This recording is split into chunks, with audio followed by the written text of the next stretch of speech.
Ndabakunda cyane inshuti z'akadasohoka, iki ni cyo gihe cya none mbagezaho amakuru ya nyayo yizewe, aba ngiye kubagezaho amakuru y'ibihugu bya Afurika, cyane cyane turibanda muri Congo, intambara ziberayo n'ubufasha abazungu bari kugenda baha Congo. Ndagenda mbabwira agace ku gace amakuru tuyarangiza dufata kandi ntabwo ndi bwibande ku ncamake, uretse ko ari make ndajya mbabwira, ndaza kubabwira kuri videwo zikurikiraho amakuru arambuye. Ni incamake muri make amakuru ngiye kubabwira, ndaba ndi kubagezaho mu kanya karaza muri videwo ndakora, ngiye kubajya mbabwira uduce.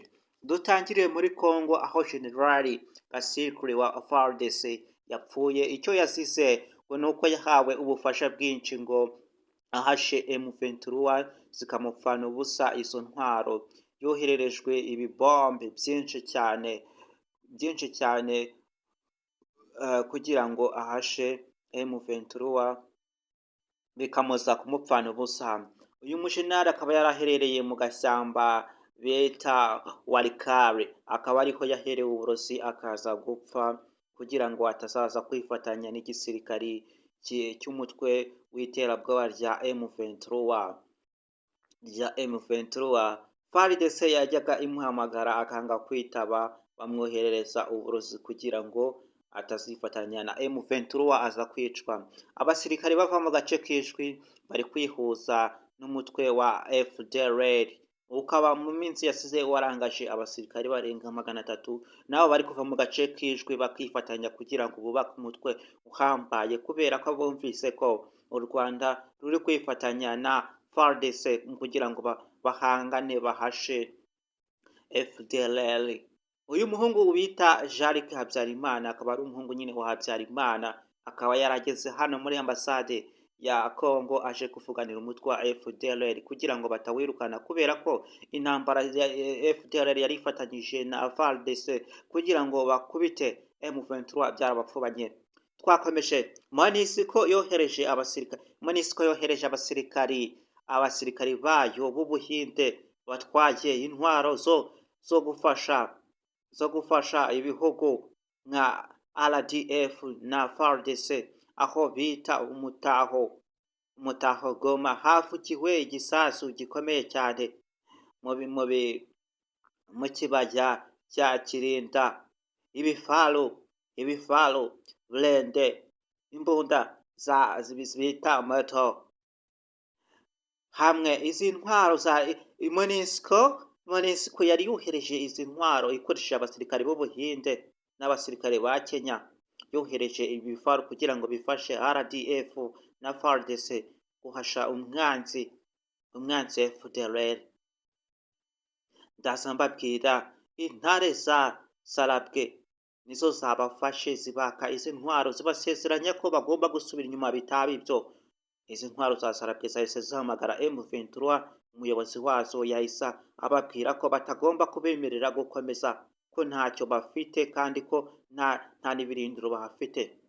Bahise basubira inyuma kubera ko MONUSCO yamaze kuba umwanzi ukomeye wa M23. Nibwo bahise basubiza inyuma intwaro. FARDC yambaraga imyenda ya MONUSCO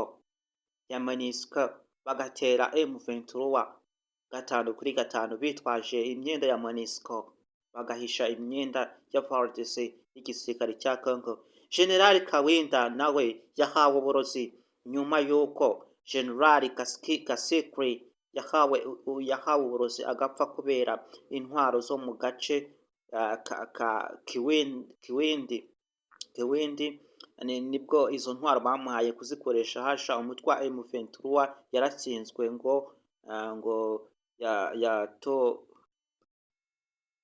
ngo yatorokanye abasirikare barenga 300 nyuma yo gutsindwa urugamba. FARDC yari yaramwoherejemo muri ako gace ka Kawindi kugira ngo muri ako gace yaje gutsindwa. Nyuma yo gutsindwa ahita atorokana abasirikare 300 yari ayoboye bari basigaye ku rugamba kugira ngo atazifatanya n'ingabo z'umutwe wa M23. Nibwo yaje guhabwa uburozi abasirikare bari mu kangaratete byabacanze bayobewe iyo berekeza, ariko iherezo barahita binjira muri M23 nk'ibisanzwe. Impamvu FARDC yatsindwaga habaga harimo abajenerali, umujenerali nka Kiwindi watorokanye abasirikari 300. Impamvu batsindwaga byari byoroshe cyane guhita bifatanya na M23 kubera ko M23 yari ifitemo igisirikare mu ngabo za Congo, abajenerali byageraga ku rugamba bakaba biyizi harimo uduce bagahita bica, noneho abasirikari ba FARDC bagahita bikuramo utwo duce bagahita babazimya, noneho bakabica bari kumwe aho bagahise batera umwanzi M23 igahita itsinda. Twakomeje amakuru yo ndayafite cyane, ndaza kuyabaha ndabakura n'izindi video. Icyo musabwa ni ugukora iki subscribe, ndaza kubakorera ubusesenguzi bwimbitse bw'intambara, uburyo ibihugu bya Afurika byose byashinze birindiro muri Congo bikaba byose bishaka iki, ndaza kubakorera ubusesenguzi. Icyambere mukore subscribe, ndaza kubaha ukuri kose uko intambara abajenerali byose impamvu basesera bicwa n'uburozi amarozi muri Afurika mu bihugu bya Afurika riganje ibyamamare biri gupfa umunota ku munota.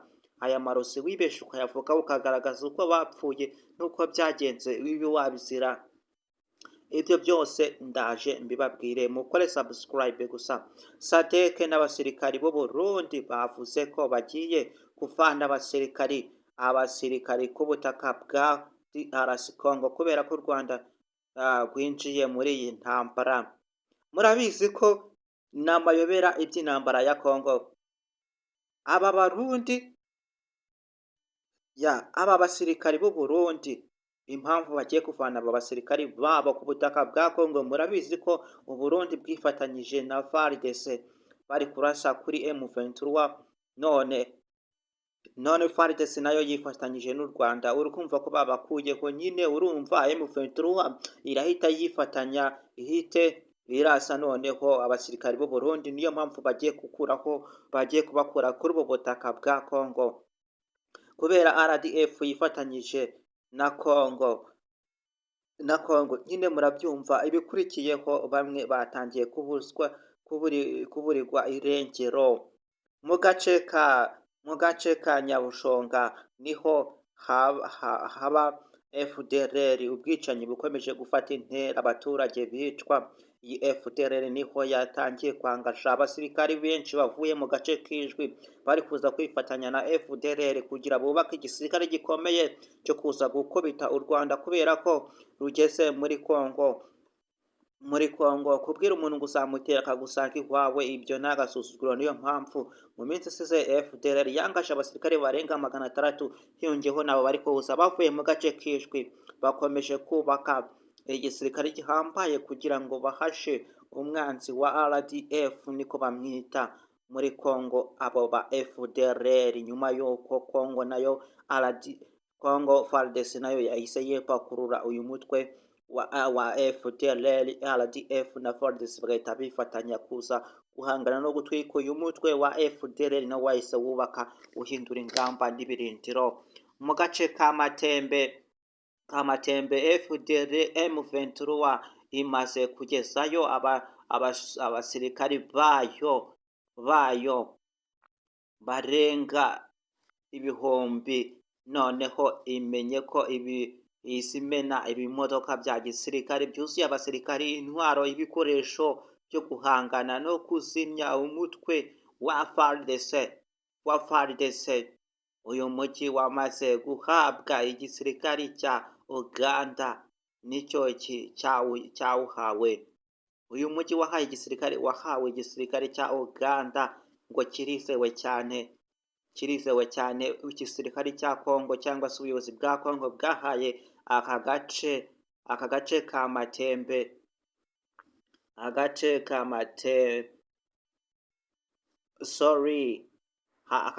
uyu mujyi wamaze guhabwa igisirikare cya Uganda. Uyu mujyi wafashwe bigaragaza ko M23 itawutera kubera ko Ubuganda na M23 bafitanye ubwumvikane n'ubwo FARDC cyangwa se ubuyobozi bwa Congo bwahaye aka gace Ubuganda nyuma y'uko Uburundi bwo buhise busezera.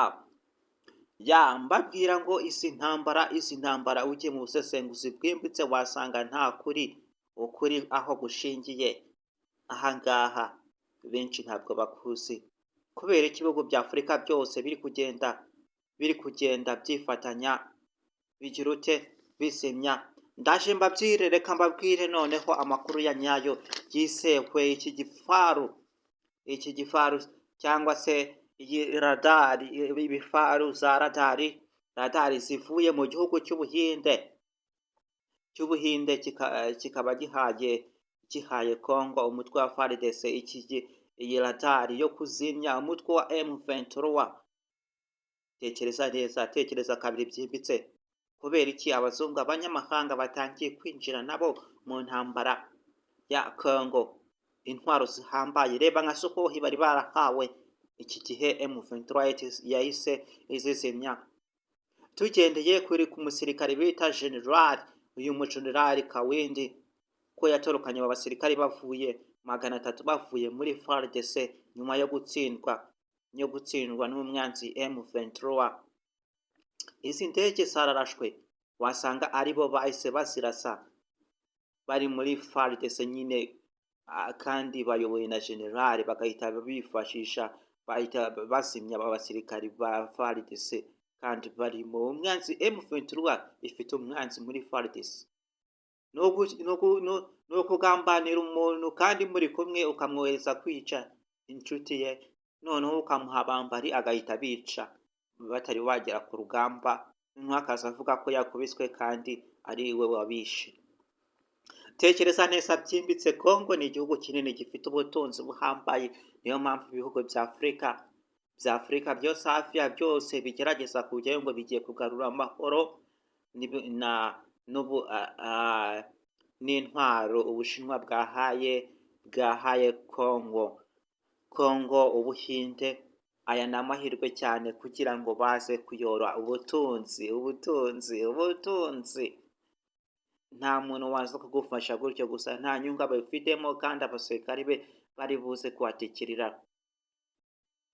Ndaza kubaha ubusesenguzi bwimbitse neza cyane, mukore subscribe kunzogera, abahakoze ndabashimira cyane, nimwongere kuhakora, ahubwo mukore like, share, comment, n'ibitekerezo byanyu ni ingenzi. Ndaza kubaha ubusesenguzi bwimbitse bw'intambara, inkomoko, isubiranamo, amacakubiri y'ibihugu bya Afurika byinjiye mu ntambara ya Congo, uko bigenda bimwe bivanamo imitwe igamije iki, byose ibiganiro abajenerali bagiye baganira byose ndabifite, ndaza kubibagezaho.